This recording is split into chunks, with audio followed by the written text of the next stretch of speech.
Who or what is God? In this lecture, we will explore two different ways of understanding the major claims of monotheism. Let's start with a working definition of monotheism. Monotheism believes in one single God, who is in some sense the supreme person, who is perfect in power, intelligence, and moral qualities, who is providential, who communicates with human beings, who listens to human beings, and who is supremely worthy of worship and devotion, including prayer. Given that very basic working definition of monotheism, we can distinguish between two conceptions of God, which has to do with how we truly understand God's nature within the framework of monotheism. There is what I'd like to call the standard conception. It is held by perhaps most religious people and some philosophers. And I'd like to propose that we can think about a non-standard or alternative conception of how to think more deeply about the nature of God. This is not so common. I'm going to articulate and defend it. And I'm going to claim that there are certain advantages that this alternative conception has over the standard conception.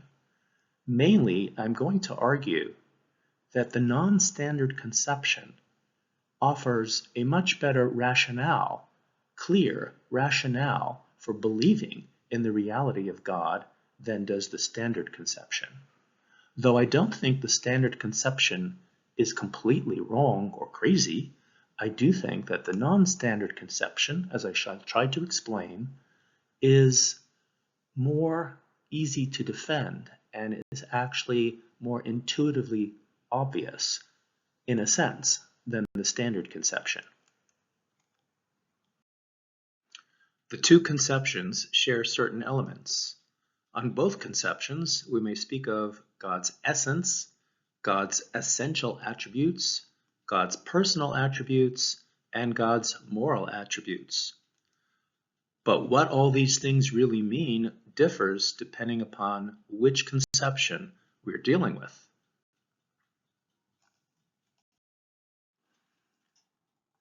I'm now going to explain the very basic difference between the two conceptions of God, starting with how each of these conceptions looks at God's essence.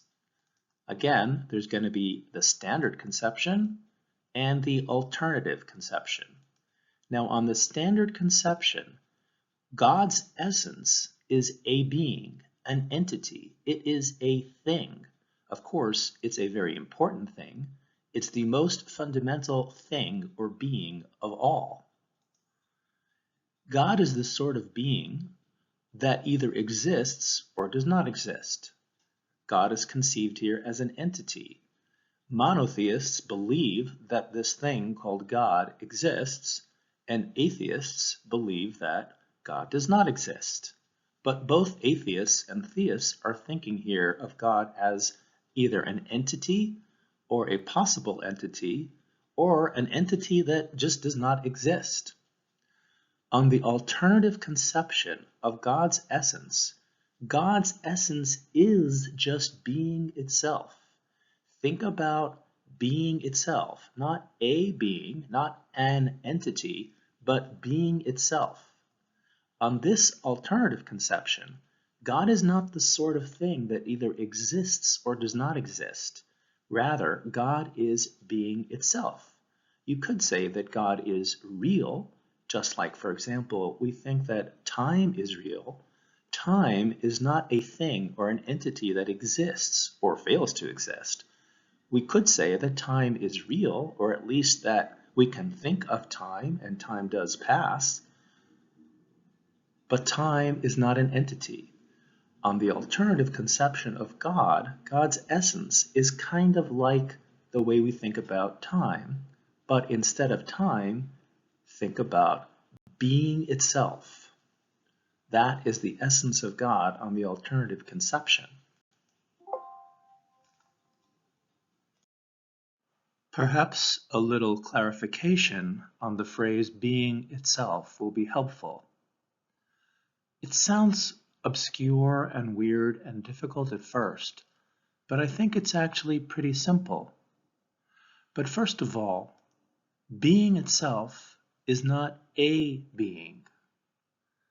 Being itself is not identical with the sum total of all things that exist, or all beings. Yes, there are many, many beings in the world. There are many, many things that exist. Being itself is not simply the sum total of all beings. That's what we might call the universe. The universe that exists is made up of many, many beings. And we could think of the universe itself as a being of some sort. A monotheist would not want to identify God as the universe. That's called pantheism. God is not the universe. God is not the sum total of all things.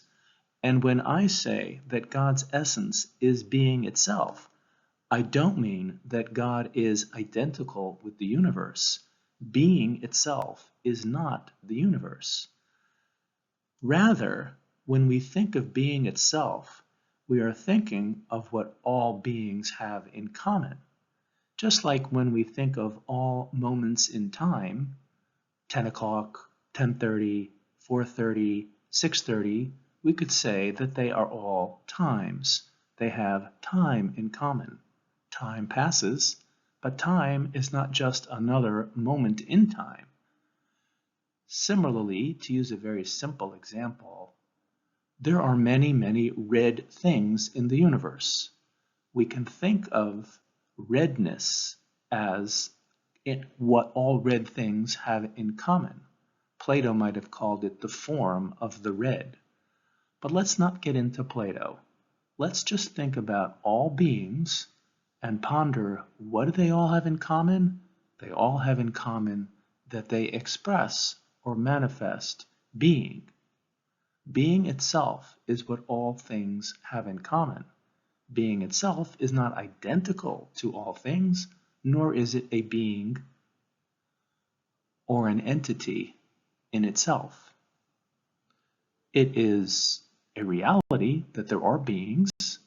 Being in some sense is a real fact of life, but being itself is not just another being. Let's consider an objection to the non-standard conception of God. Doesn't the Bible speak of God as if God is an entity? The Bible begins by saying, "In the beginning, God created the heaven and the earth." The grammar of that sentence seems to imply that God is a being who creates things. Doesn't our liturgy speak of God as an entity? Don't we address God as an entity in our liturgy? For example, we call out to God. We say, "Oh God, please help me.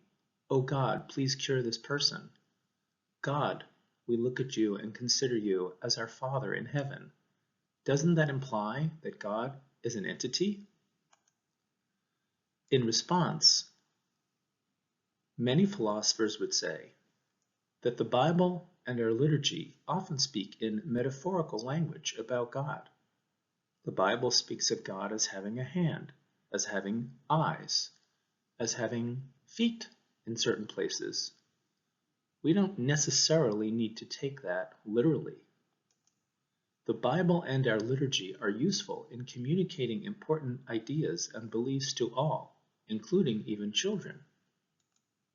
A sophisticated, mature conception of God need not take the surface grammar of the Bible and the liturgy at face value. So even though it's true that the Bible and our liturgy speak of God as if God were an entity, a deeper, more philosophical understanding of God may not necessarily take God as an entity.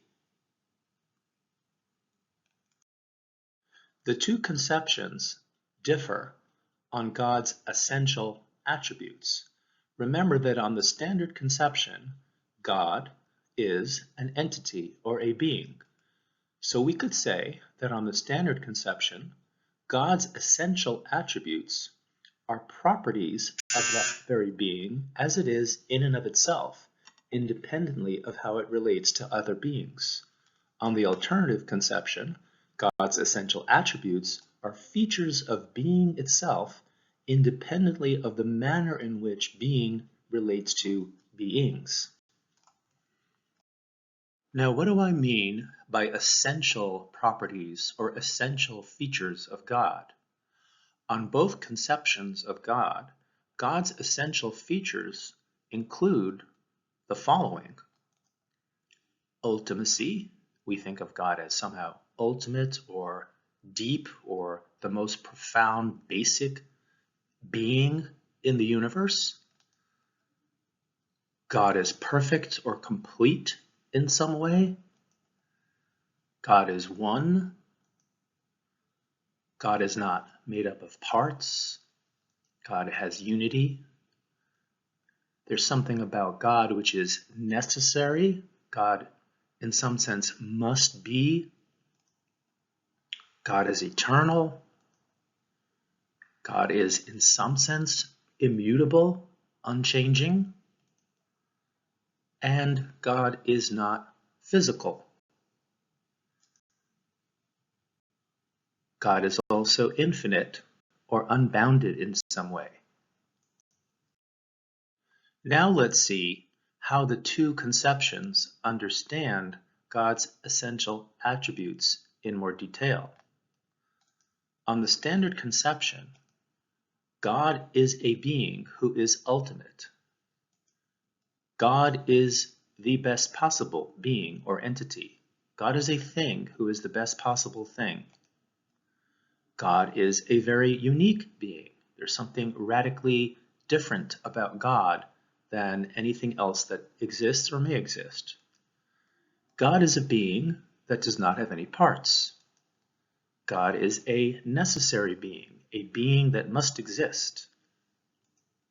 God is eternal, everlasting. God is a thing or a being who always existed and always will exist. God is immutable. There's something about God which is unchanging.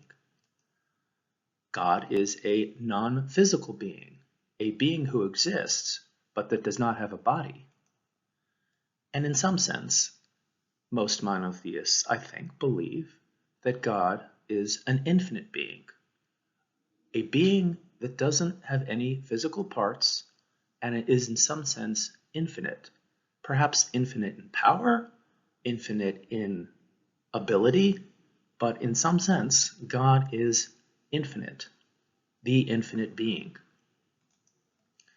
So in order for it to be rational to believe in God on this standard conception, it would have to be rational to believe that there is a being who exists and who has all these wonderful properties.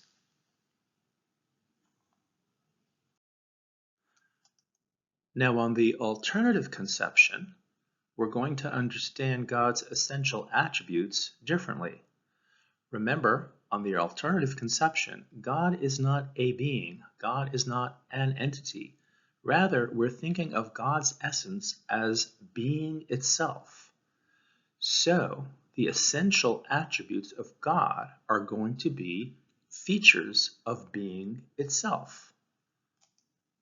In some sense, being is ultimate. It's ultimate in the sense that we can think of many beings, chairs, tables, planets, human beings. There are many things, many entities, many beings in the world.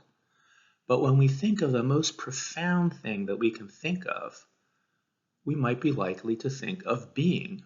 Being is ultimate in the sense that it is the most basic thing we can think of. But of course, it's not a thing. Being itself is real, but it's not a thing. Being is perfect. Exactly what that means, in what way being is perfect, let's postpone that for now. but in some sense, being is complete or perfect. Being is unique. When you think about being itself, you're thinking about something very unusual and in some way all-encompassing, but nothing else is quite like being itself in terms of its profundity. Being is unitary. Being is perfectly one. Of course, there are many beings. There is a diverse, very diverse world that we live in that's made up of many, many things. But being itself just is being. It's not many things. It's one. Being has a necessary character. There are certain truths that are necessary. There are certain logical truths.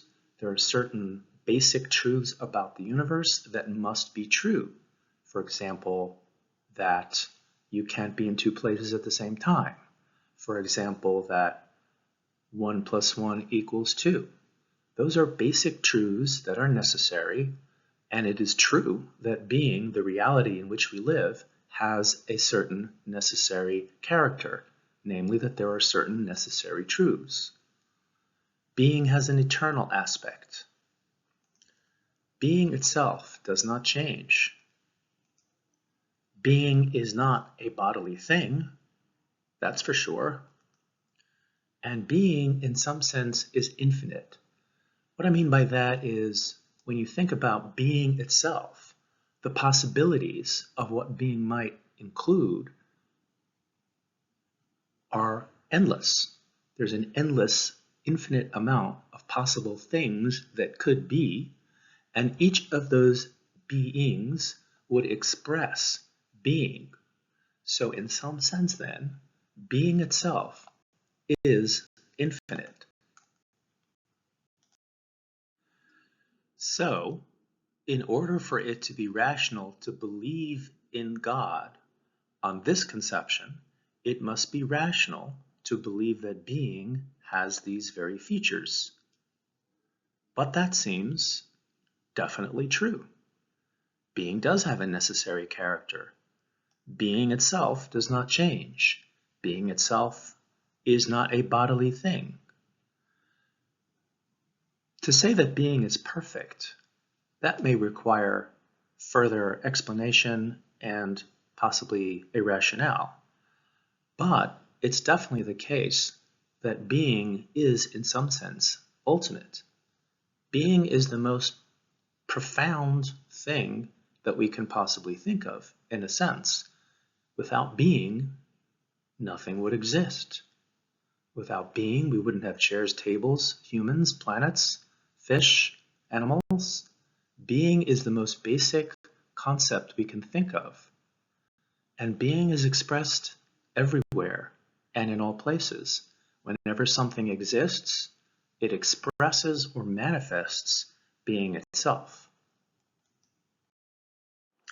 I'd like to talk now about some of the advantages of the alternative conception. What I mean by an advantage is a philosophical or theoretical advantage.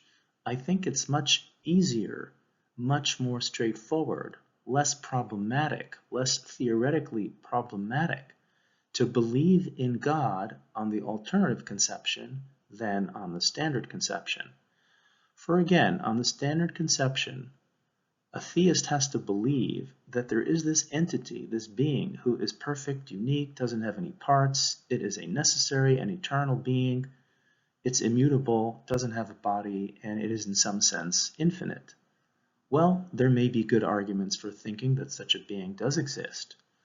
But on the alternative conception of God, where God is being itself, it's almost, in some sense, intuitively obvious that there is such a thing as being, not that being is an entity that exists, but we know that beings do exist, and we can form the concept of being itself, and we can recognize that being, in some sense, is the ultimate thing that we can think of. It's the most general, basic category. Reality itself, or being itself, is ultimate. Now, to say that being is perfect, that's a bit more difficult. a little bit beyond the scope of this conversation to explain what is meant by saying that being is perfect. But one way to think about God's perfection on this conception is to say that when we think of being itself, we are thinking of pure, unadulterated being. In other words, being itself is perfect being. It's not limited, it's being itself. So it is, in some sense, perfect. I recognize that a fuller explanation of this would be more ideal. But let's go on to some of God's other essential qualities on the alternative conception. Being is unique. Well, that's true. Being is unitary. There's only one. When we think of beings, yes, we're thinking of many, many beings, diverse beings. But being itself just is one thing. Just like redness is unitary. Being is unitary. It is one. It doesn't have parts. It has a necessary character, as we already illustrated. Being has an eternal aspect. There are certain truths that are eternal. So reality has an eternal character to it of some sort. That's self-evidently true, one might say, or at least doesn't take much to realize that there are certain truths that are eternal, such as mathematical truths, logical truths. Being itself doesn't change. When I think about being, being is what it is. Things change, beings change, but being itself does not change. This is a self-evident truth. Being is not a bodily thing, and being in some sense is infinite, as we explained before. That being is infinite in the sense that there are an infinite number of diverse possible ways that being could be manifest. That's what it means to say that God is infinite. Being is infinite. So, in sum, it seems to me that on the alternative conception of God, certain facts or truths about God's nature are obviously true. Of course, it's easier, in a sense, to believe in the alternative conception because it doesn't postulate an entity that exists. That's what makes belief in God somewhat questionable or difficult for many. You have to come up with an argument or a proof that such a being does exist, if you want to believe in it rationally. On the alternative conception, many truths about being are just pretty much either self-evident or intuitively obvious. Now, there's more to being a theist than just believing in God's essential attributes. So, with regard to God's other attributes, we're going to see that indeed argument for God's existence would require further evidence than just merely thinking about being itself. I'll try to explain that in what follows shortly. On both conceptions, God's personal attributes include the following: supreme freedom, supreme intelligence. But once again, the two conceptions will differ on how to understand these attributes. Now we're going to talk about God's supreme freedom on both conceptions. Both conceptions of God believe in the supreme freedom that belongs to God. Before we get there, we need to talk about contingent beings. On both conceptions of God, God has, we've already said, a necessary aspect. Either God is a necessary being, a being who must exist, that's the standard conception, or if we think of God as being itself, God has a necessary character. There are certain necessary truths. The reality in which we live, reality as such, has a necessary character to it. Yet in both conceptions, the claim is made that there are contingent beings as well. There are contingent beings. Contingent is kind of like the opposite of necessary. A necessary being is a being that must exist. A contingent being is a being that, so to speak, happens to exist or does exist. Maybe it exists for a reason. Maybe there's an explanation for why it exists, but it's a being that could possibly have not existed. And a contingent being would be a dependent being, a being that depends for its existence on other things or on certain conditions. A contingent being basically is a being that sooner or later may, and in some cases probably will, stop existing. A contingent being is a being that has not always existed eternally, although that is theoretically possible, that you could have a being that always happened to exist, but it was always dependent on something else for its existence. But in general, most contingent beings would not be eternal. They would be mortal, or at least subject to possible destruction and non-existence. So, monotheists believe that all contingent beings radically depend on God for their existence. Exactly what that means may be different depending upon which conception we are dealing with, as I shall try to explain.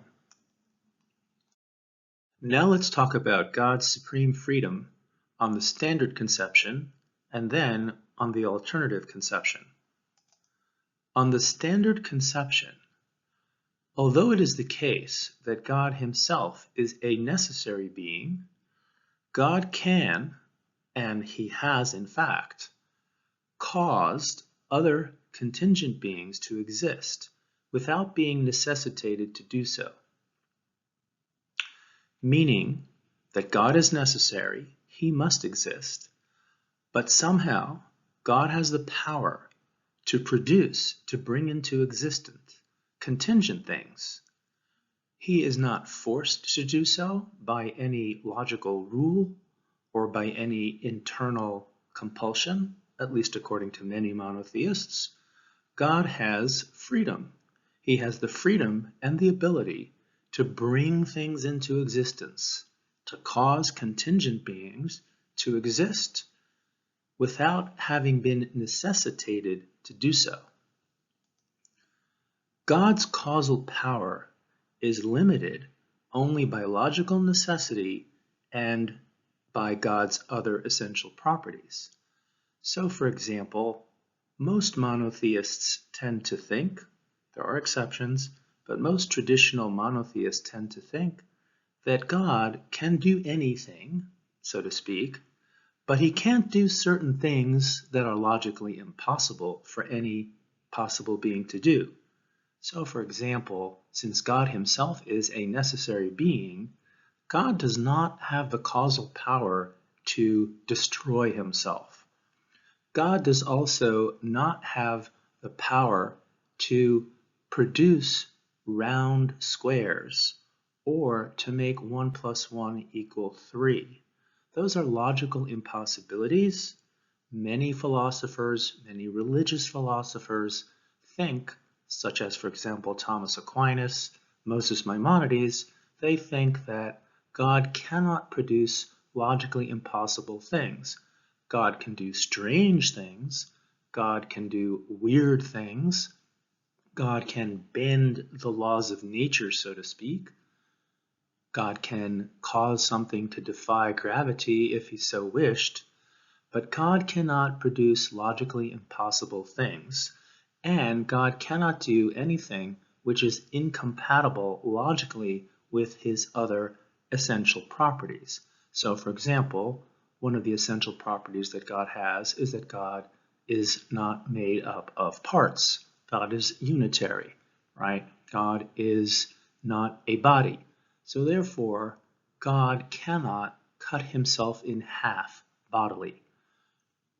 That is a limitation on God in the sense that no logically possible being could do that anyhow. So therefore, people like Thomas Aquinas and Moses Maimonides do not regard that as a severe limitation on God's power. So in total, in sum, God's supreme freedom consists in the fact that he, the entity, we're talking now on the standard conception, God is an entity who has the power to produce and cause contingent beings of all sorts, and that power is limited only by logical necessity and by God's other essential traits. On the alternative conception, remember, God is being itself. On the alternative conception, to speak of God's supreme freedom means the following. First of all, contingent beings do not exist necessarily, rather they are contingent expressions of the necessary nature of being. What I mean by that is that contingent beings, chairs, tables, planets, humans, all things that exist as contingent beings are expressions of being itself. Now, being itself, we said, is necessary or has a necessary character. Contingent beings exist, that's certainly true, and they also express or make manifest being itself, which we said before has a necessary character. The possibilities of what contingent things might be like is limited only by the necessary nature of being itself. So what that means is that all things that exist as contingent beings must conform to the necessary nature of being. You can't have round squares. You can't have 1 plus 1 turning out to equal 3. Logic flows from God's necessary character, or to put it a little differently, logical rules, logical necessity is a feature of God himself, and all things that exist in the world are bound by that necessity.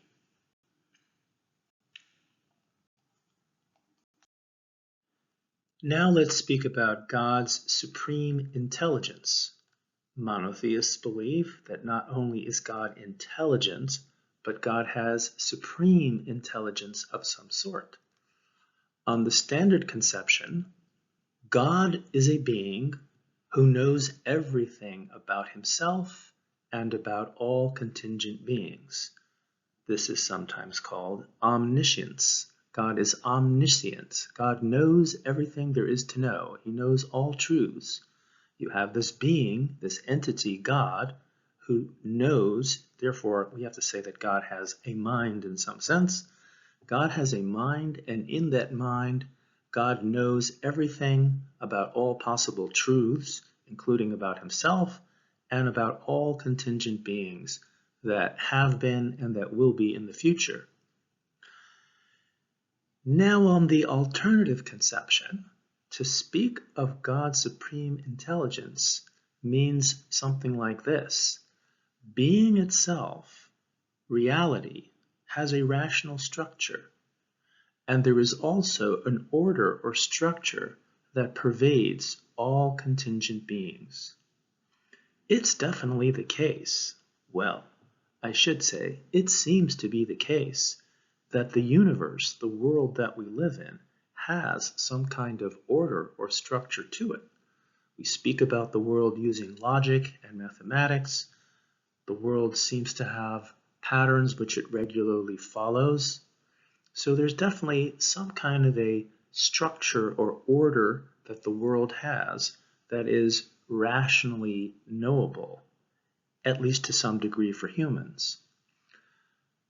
To believe that God is supremely intelligent is to believe that the entire universe has a rational structure and that this structure pervades everywhere and at all times through all contingent beings.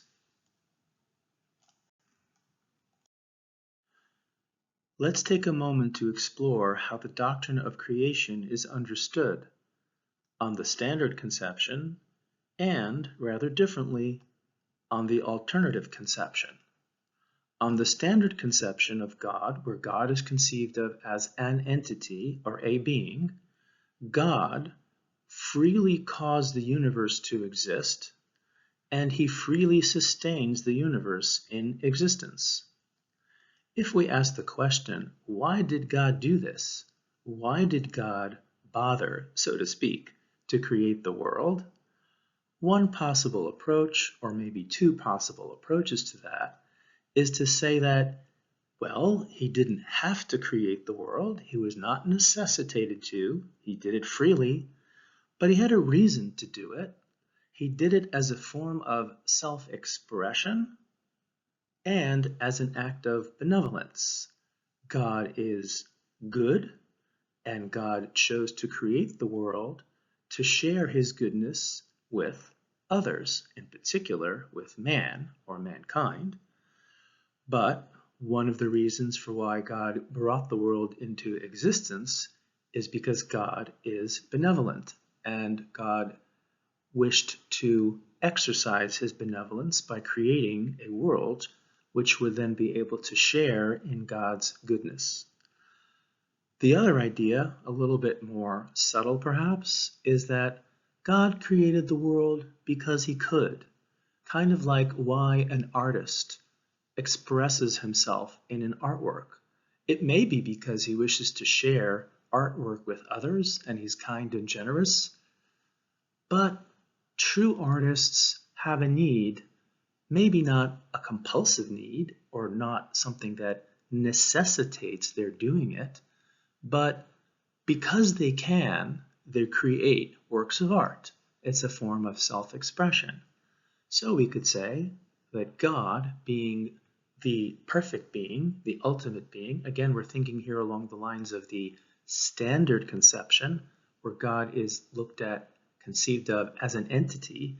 So God is a being, and that being sought to express himself in something else, namely the created world. On the alternative conception, God is not an entity, so God is not the kind of thing who exists and then causes other things to exist. Rather, God is being itself. So how should we understand creation? We're going to say that on the alternative conception, to believe in creation is to believe the following: that the universe, the world we live in, the total sum of things in the world, is a manifestation of being. It does not, however, have a cause. There is no entity that caused or causes the universe to exist. Rather, the universe is an expression of being itself. Why is it the case? Here's the parallel question. Just as we could ask on the standard conception, why did God cause the world to exist? We can ask the question, why is it that being is made manifest in beings? Is there an explanation for that? There is no necessitating explanation for this. That is to say, there's no necessity about the world existing. If there were, the world would not be contingent, right? Contingent beings exist. They are not necessary. So there is no necessitating explanation for why contingent beings exist. But it makes sense that beings exist given the nature of being. Being is expressed in contingent beings. Why is that so? Well, that's the way it is, and it makes sense even though there is no necessitating explanation for it. That's what it is to believe in creation on the alternative conception.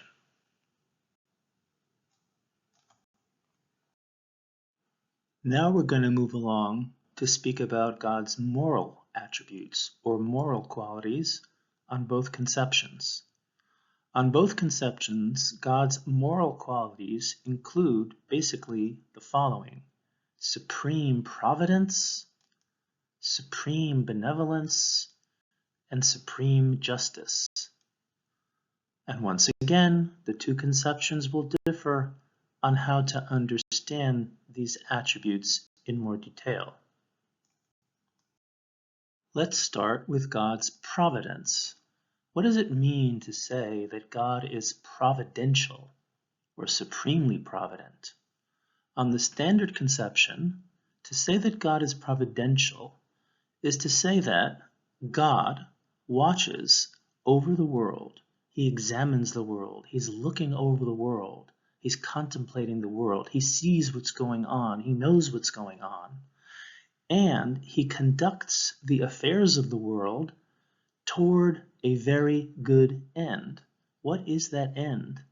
I would like to say we can think about that very good end as God's full self-expression or a full expression of God's benevolence.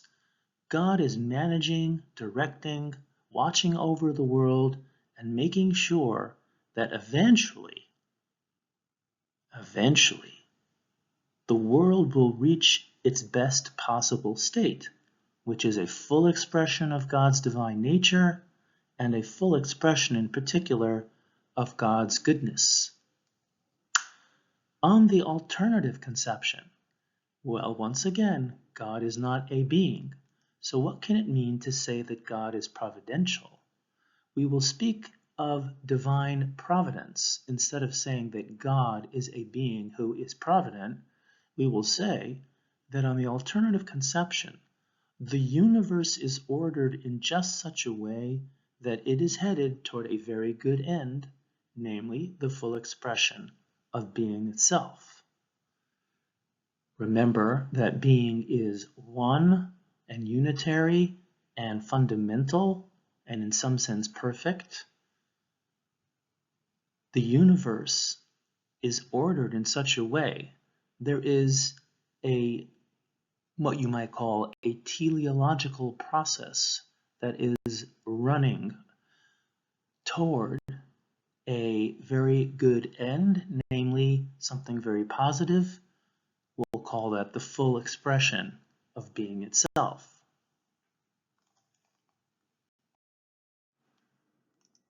I've used the phrase, the full expression of God. I'd like to try to clarify what that means, both for the standard conception and the alternative conception. Let's start with the standard conception. The full expression of God means something like the following. On the standard conception, God is the best being. God is a being. He is the best being. And God is engaged in a grand project of self-expression. His intelligence, power, oneness, and benevolence will one day be fully expressed or manifest in the universe. There will come a time when all people recognize God and his attributes. There will come a time of universal peace, justice, and harmony, as this universal peace, justice, and harmony reflects God's attributes of being and oneness in a very special way. Now let's discuss what the full expression of God means on the alternative or non-standard conception, where we think of the very essence of God as being itself. On the alternative conception, there is a cosmic process going on in which being is continually manifesting itself. In some way, that's already obviously true. Being is manifest in beings. But to be a monotheist is to believe that there is something greater going on than mere expression of God, God's being. Rather, there is ultimately going to be a full expression of being itself sometime in the future. What does that mean? The full expression of being itself will involve maximal diversity, a diversity of beings, a diversity of things and people, a richness of things which expresses being fully, but also maximal unity. There will be a togetherness or a oneness among this great diverse world. There will come a time when all people recognize God and his attributes. There will come a time of universal peace, justice, and harmony. So notice that with these last two features of the full expression of God, they're actually identical to what we said about the full expression of God on the standard conception. There will come a time when all people recognize God, when all people recognize that the universe is not an accidental, merely materialistic machine, so to speak, as probably some atheists believe. There will come a time of universal peace, justice, and harmony, and all that good stuff that we are told by the prophets will happen one day, may it come soon. That is the full expression of being itself. What does it mean to say that God is benevolent? On the standard conception, to say that God is benevolent is to say that God causes undeserved good things to happen. All apparently bad things happen only for the sake of some greater good that will happen sooner or later. God is good, and God causes undeserved good things to happen. To say that God is supremely benevolent is to say that all things happen ultimately for the best. On the alternative conception, divine benevolence means the following. The universe is ordered in just such a way that undeserved good things happen, and all bad things that happen are ultimately for the sake of some greater good down the line. So we're understanding benevolence as having to do with the way in which the world works. The structure of the universe has a benevolent character to it. It's not that, again, on the alternative conception, it's not that there is a being who is benevolent, who is then causing good things to happen undeservedly, but rather the universe is just such that it is ordered in a way that undeserved good things happen, and that the universe is headed toward a very positive, supremely positive goal or end result. Now let's speak about God's justice or divine justice. On the standard conception, God is a being who is supremely just. What does that mean? God has created some creatures, basically human beings, with free choice, and God holds them responsible for their actions. God gives humans, both individually and perhaps in some sense collectively, God gives humans what they deserve, either in this world or in some future realm. On the alternative conception, to believe in divine justice is again going to have to do with believing that the universe has a certain structure, or you might say moral order to it. The universe is ordered in just such a way that there are creatures who exist, who have free choice, that would be us humans, and humans get what they deserve because of their actions, either good or bad. We get reward or punishment, either in this world, in the here and now, or in some future realm, depending upon the details of one's belief about where justice actually occurs. Does it occur in this world? Is there a next realm? Is there an afterlife? Those are questions we're not taking a view on in this lecture. But divine justice means that human beings are rewarded and or punished for good deeds and or bad deeds, both individually and collectively. That's what it means to believe in divine justice.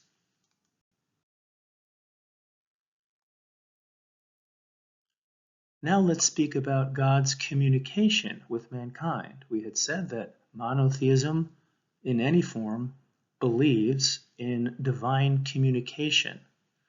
On the standard conception, to believe that God communicates with mankind is to believe that on certain special occasions, God causes certain humans to hear certain words or see certain images through which God communicates messages, sometimes including commandments, to those people. Generally speaking, we would say that these people are prophets, people who hear words or see images through which God communicates messages, sometimes including important messages about how God commands them to behave. On the alternative conception, to believe in divine communication means the following. In accord with the structure of the universe, certain pivotal events happen in human history which promote the full expression of being in the universe. These include auditory and visual events in which humans may discover how best to act in order to promote God's plan. So on this alternative conception, there isn't a being who is causing images or sounds to occur in the ear or mind of a prophet, but rather events are happening. Those events may be auditory or visual experiences that a prophet is having, and in accord with the structure of the universe, which is headed toward some great end, that is to say, the full expression of being, these events are prophetic events because they constitute pivotal events in which the goal of full expression of being is being promoted and implemented in the world. The efficacy of prayer. What does that mean? Monotheists traditionally believe that prayer makes a difference.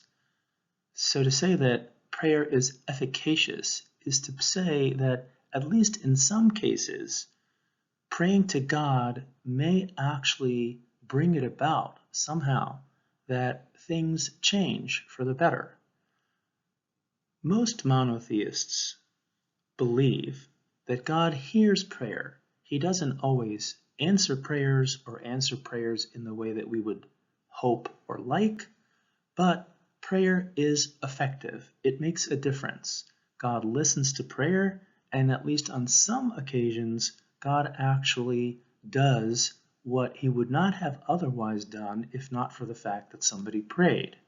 So prayer is believed to be efficacious, or it has some kind of power to not make God do things, but the way God has set the world up, so to speak, is such that prayer is efficacious.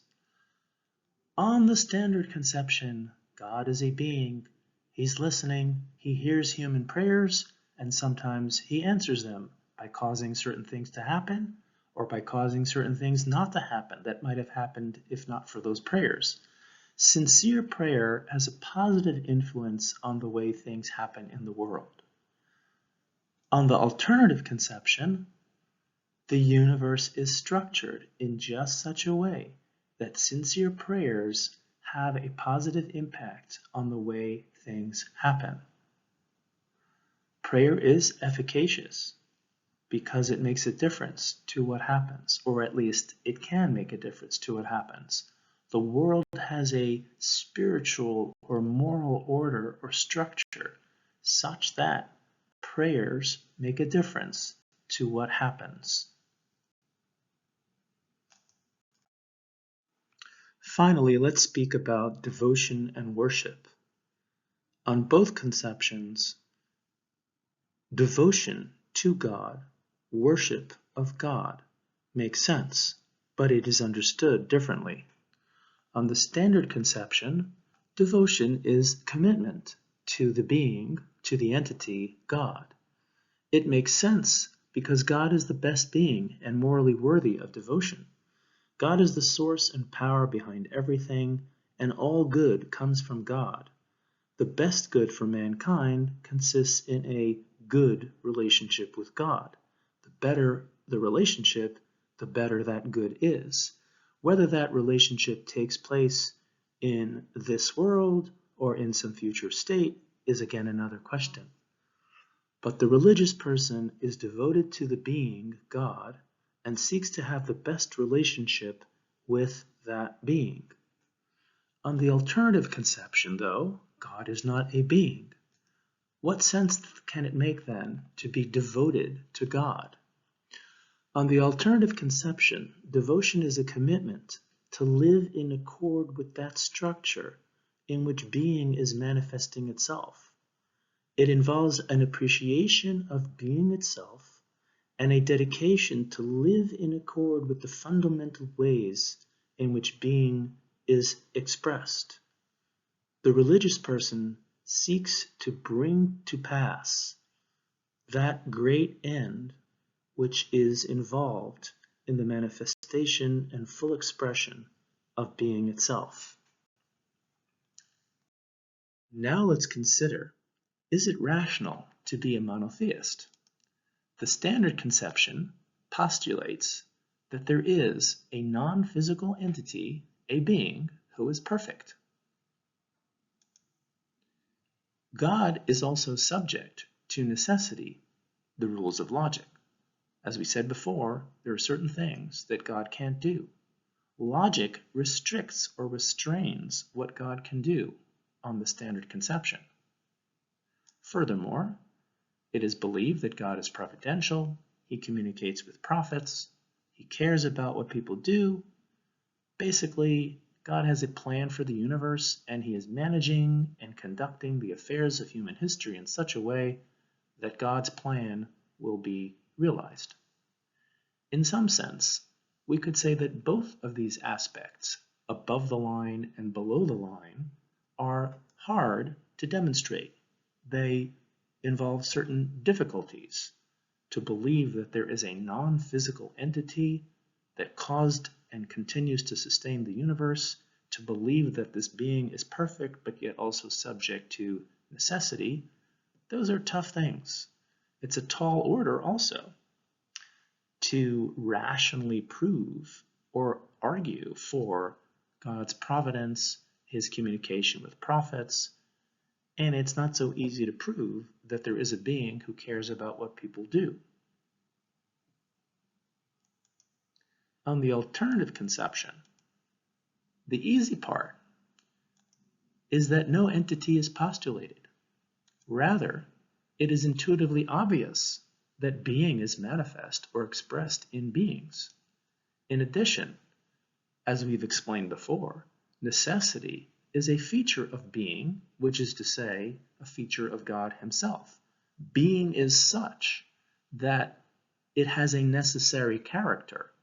So necessity is not something outside of God that God is subject to.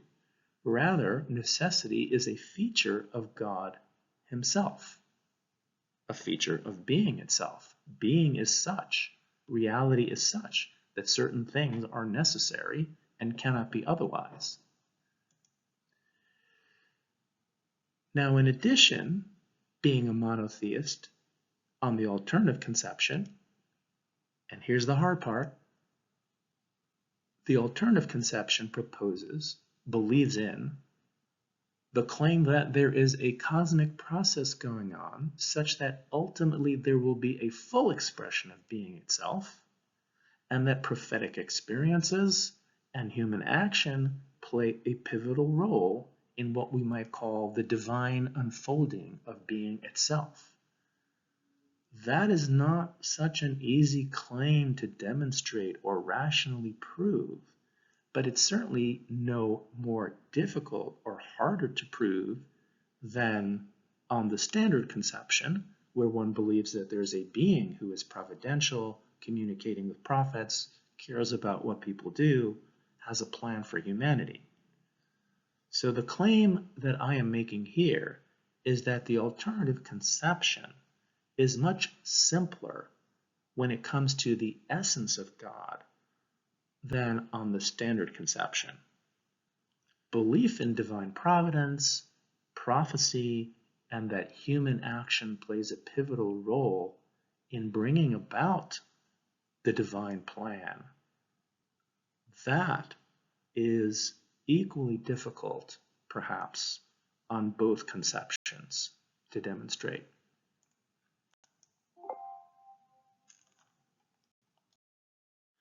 Finally, Let's speak about one more advantage that the non-standard or alternative conception of God has over the standard conception.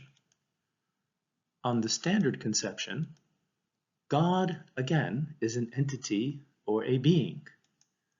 The spiritual person, or the person who lives a religious spiritual life, following in the way of God, praying, fulfilling divine commandments, imitating God's ways, meditating on God, the spiritual person may indeed have a very good relationship with God, but there is and always will be a metaphysical gap, so to speak, between the spiritual person and the entity God.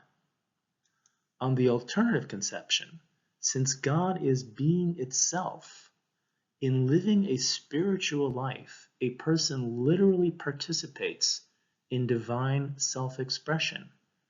By living a divine kind of life, by following in God's commandments, by obeying God, by praying, by imitating God's ways, being benevolent and just, etc., a person is literally engaged in the process of fulfilling the divine self-expression.